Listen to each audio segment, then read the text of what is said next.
Hello. I hope you're ready to read today because I sure am. But before we get started, I want to mention something really quick that I learned about today reading the Washington Post. In the Washington Post today, they mentioned that somebody very famous has been doing read-alouds as well. His name is LeVar Burton.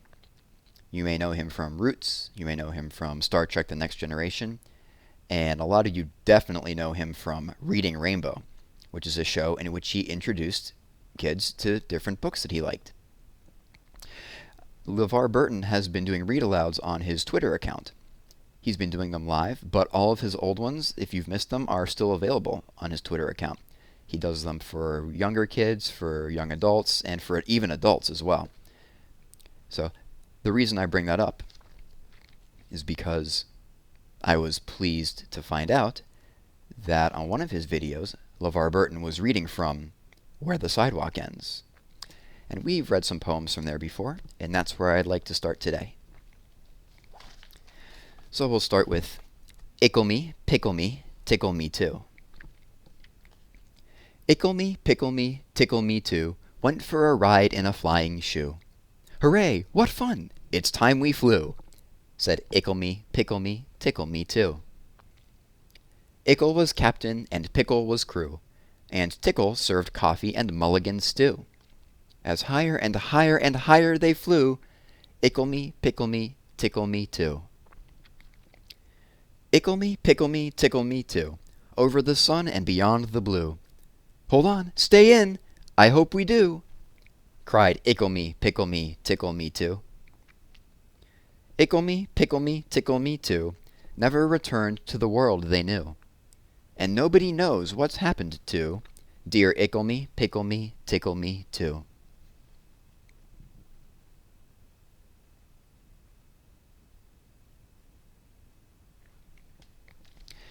If that poem hasn't been set to music, it really should be, I think.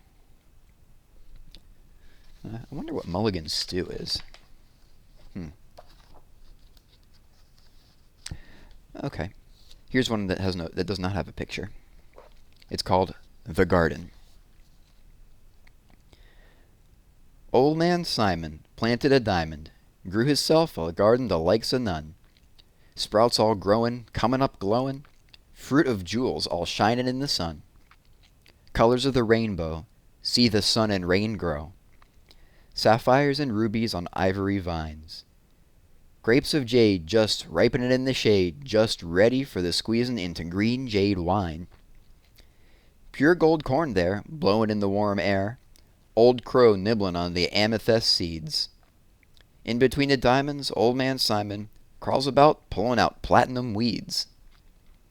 Pink pearl berries, all you can carry. Put 'em in a bushel and haul 'em into town. Up in the tree there's opal nuts and gold pears. Hurry quick, grab a stick and shake some down. Take a silver tater, emerald tomater, fresh plump coral melons hangin' in reach. Old man Simon, diggin' in his diamonds, stops and rests and dreams about one real peach.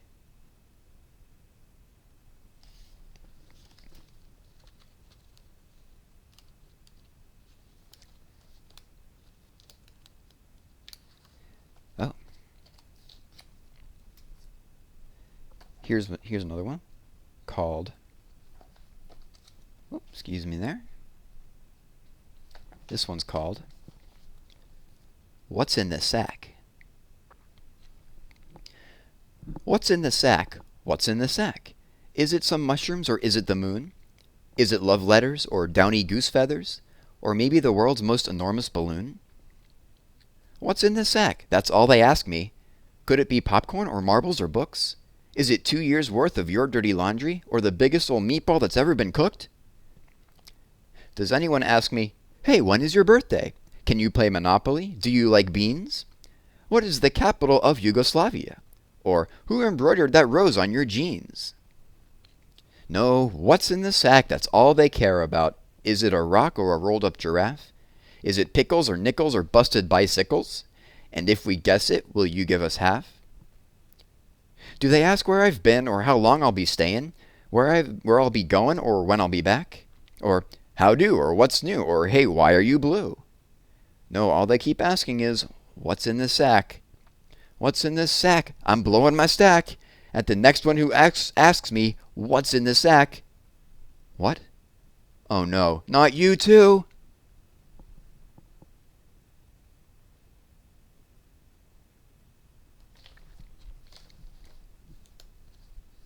And we will put Shel aside for now.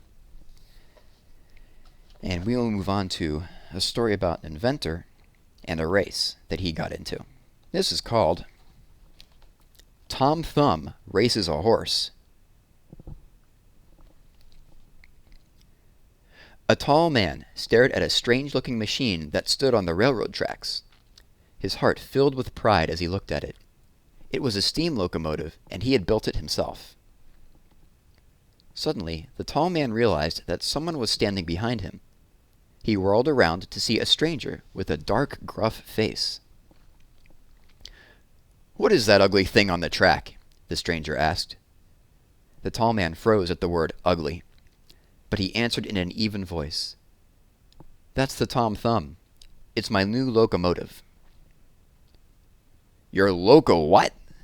the stranger asked in a mocking tone of voice. "My locomotive," the tall man repeated. "It's powered by steam and will pull other cars along the track." "Nonsense," the stranger said. "How can steam be powerful enough to pull cars? Why, that's a job for good, strong horses." The tall man answered proudly, "The locomotive is not a joke, stranger. Someday all railroad cars will be pulled by locomotives." The stranger roared with laughter when he heard this. The tall man clenched his fists. He looked at the stranger. "Who are you?" he demanded. "And what are you doing here in the Baltimore and Ohio railroads?" "I'm the owner of the largest stagecoach line in Baltimore," the stranger said. "I came down here to see this locomotive of yours for myself. And I certainly don't believe that any ridiculous machine like that is going to take the place of horses." "Locomotives will replace horses, and I'll prove it to you," the tall man said. "I'll race the Tom Thumb against your fastest horse any day you choose." "I accept your challenge," the stagecoach owner said. "We'll race from Relay House to town next week. I'll show the Baltimore and Ohio Railroad people that they'd better stick to horses." Before the tall man could reply, the stagecoach owner turned away. The tall man watched him disappear down the street. Then he, too, walked away from the railroad yards. When the day of the race arrived, there was a lot of excitement in Baltimore. Very early in the morning, men and women and boys and girls lined the race route. All were eager to get a good view. This was more than just a race, because it would prove once and for all whether a machine could replace a horse. Both the railroad owners and the stagecoach owners knew that they had to win. To lose could mean the end of business for either group.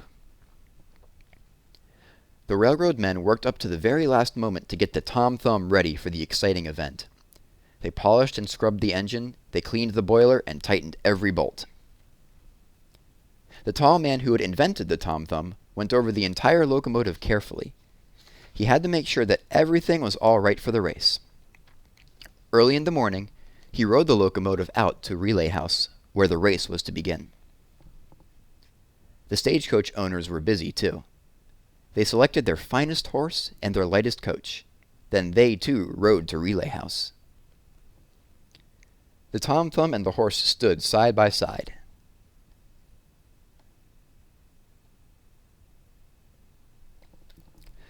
The locomotive was on a track. The pathway for the coach ran alongside the tracks. The crowd waited anxiously for the contest to begin.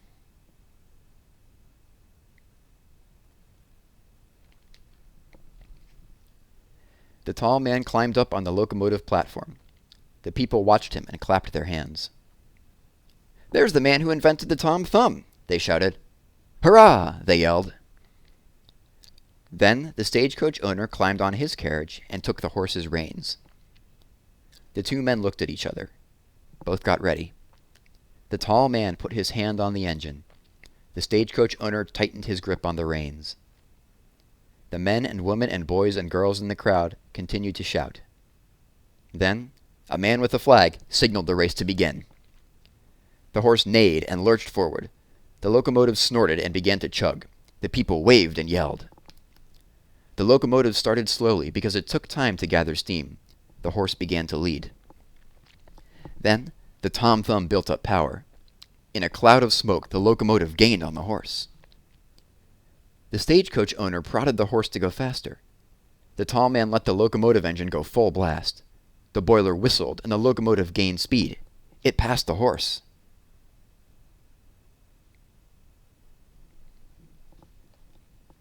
The tall man stood at his engine. His eyes were on the track. He stood straight, and the sun bathed his broad shoulders. "The Tom Thumb is winning!" shouted a man in the crowd. The locomotive continued to pull farther and farther ahead. It sped down the track. Soon the Tom Thumb reached the halfway mark. The horse and coach were trailing behind. But suddenly, the Tom Thumb engine made a coughing sound. Something was wrong. The engine coughed again. The locomotive slowed down, and the horse began to gain. The locomotive slowed almost to a stop. The horse was still gaining. The tall man leaned over the engine. Then he spotted the trouble. A piece had broken. Luckily, he had spare parts on the platform. He began to replace the broken piece. Just then, the horse and coach came up alongside the Tom Thumb. Before the tall man could finish replacing the broken piece, the horse had raced ahead. Soon, the locomotive was fixed. It started off again. The engine picked up speed quickly, and the locomotive raced along full blast. But the horse was already nearing the finish line. It was too late.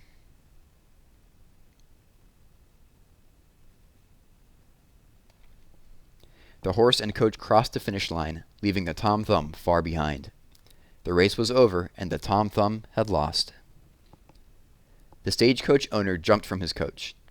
His face was beaming as he waited for the locomotive to come down the track. The tall man stood on the locomotive platform. He knew he had lost the race. He patted the engine with his hand and swallowed hard. The people cheered the stagecoach man as he walked up and down the station in front of the crowd. The Tom Thumb came to a stop at the finish line. The tall man jumped off. He looked hard at the crowd. He searched for the stagecoach man, and when he spotted him, he lifted his hat to him. The stagecoach owner laughed. "So your Tom Thumb was going to beat a horse? Ha!" The tall man turned and began to walk away from the railroad track. "There goes the inventor of the Tom Thumb," someone called. "Some inventor," snickered another. "Ha ha!" laughed a third. "What kind of inventor is he?" "He's nothing but a fool," said another. Soon the tall man was too far ahead to hear any more. He walked alone with his back stiff, his eyes staring straight ahead. Suddenly he heard someone shouting and running after him. The tall man stopped. He turned. "Wait!" the man who was running called. "I must congratulate you." "Congratulate me?" said the tall man. "But you are mistaken. I lost the race. There is another man you should congratulate." "You may have lost the race," said the other man, "but you proved something very important. You proved what the locomotive could be, and I am positive that without your accident you would have won the race." "Thank you," said the tall man gratefully. The other man continued. "I am convinced that the locomotive will make the railroad our most important form of transportation." He paused for a moment. "Sir, I am so convinced of the locomotive's value that I am ready to invest whatever money the Baltimore and Ohio Railroad needs to get it running." The tall man could hardly believe what he heard. "You make me very proud," he said. "You have reason to be proud," said the wealthy man. "You have done a great thing." Now, who was this tall man, this inventor? It's someone I certainly had never heard of before, but it turns out he's actually rather important. Let's see. The tall man in this story who built the Tom Thumb was Peter Cooper, a famous American inventor and businessman. This story took place many years before the Civil War, when most Americans still lived east of the Mississippi River. Before the railroads, most overland shipping and travel was done by horse and wagon. But Peter Cooper proved that a machine could replace a horse. As the United States grew, the railroads grew with it until the railroads spread across the country. Peter Cooper became a wealthy man from his inventions and from his businesses. He used much of the money to help the poor and needy. One of his greatest achievements was the school, Cooper Union, that he started in New York City. To this day, the school offers young men and women a free college education. Now, I did a little research into that Cooper Union, and in 2014, it stopped giving away free education, but there are plans to make that happen again in the future. So Peter Cooper actually he designed and built the first American steam engine, the first locomotive, in 1830, a long time ago. But he really changed how people got around the country because, like it said, it used to be just horses and wagons. But he showed in his race, even though he lost, that the steam engine could really change the way people got around. That's all I have for you today. Thanks for listening.